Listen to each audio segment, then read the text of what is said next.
ناظرین کرام السلام علیکم ورحمۃ اللہ وبرکاتہ۔ میں محمد شعیب، آپ دیکھ رہے ہیں ایس اسلامک ٹیوب۔ امید ہے کہ آپ حضرات خیر عافیت سے ہوں گے۔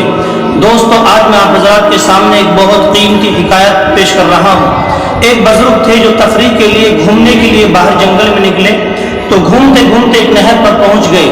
وہاں نہر کے کنارے پر بیٹھ گئے تو دیکھتے کیا ہے کہ ایک بچھو ہے کہ جو پانی میں ڈوب رہا ہے۔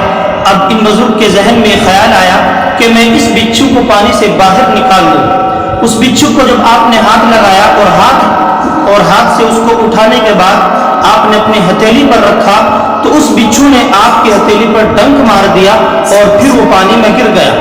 ابھی بزرگ بہت رحم دل تھے۔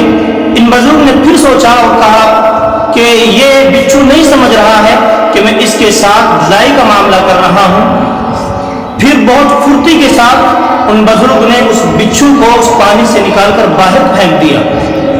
اب پھر ان کے مریدین نے کہا کہ حضرت، جب آپ ہی جانتے ہیں کہ یہ ایک تکلیف دینے والا جانور ہے، یہ ڈنک مار سکتا ہے، یہ اگر پانی میں ڈوب رہا تھا تو ڈوبنے دیتے، مر رہا تھا تو مرنے دیتے، لیکن اب آپ کے ہاتھ میں درد ہو رہا ہے، تکلیف ہو رہی ہے، پریشانی ہو رہی ہے، آپ نے جانتے ہوئے بھی ایسا کیوں کیا؟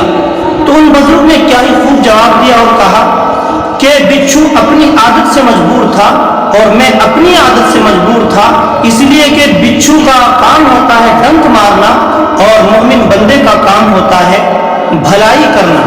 اس حکایت کا فائدہ یہ ہے کہ بچھو کو کسی سے دشمنی نہیں ہوتی، عداوت نہیں ہوتی اور اس کے دل میں کینہ نہیں ہوتا، لیکن اس کی ایک عادت ہوتی ہے اور اس نے اپنی عادت کو ملحوظ رکھتے ہوئے اس نے اپنا کام کر دیا۔ تو اسی لیے جو انسان بچھو صفت ہوتے ہیں، یعنی بچھو جیسے ہوتے ہیں، اگر ہم پوری زندگی بھی ان کے ساتھ بھلائی کرتے رہیں، اچھائی کا معاملہ کرتے رہیں، لیکن کبھی نہ کبھی وہ ڈنک مار دیتے ہیں، اس لیے آپ اس کا مصداق بن جائیں کہ نیکی کریں اور دریا میں ڈال دیں۔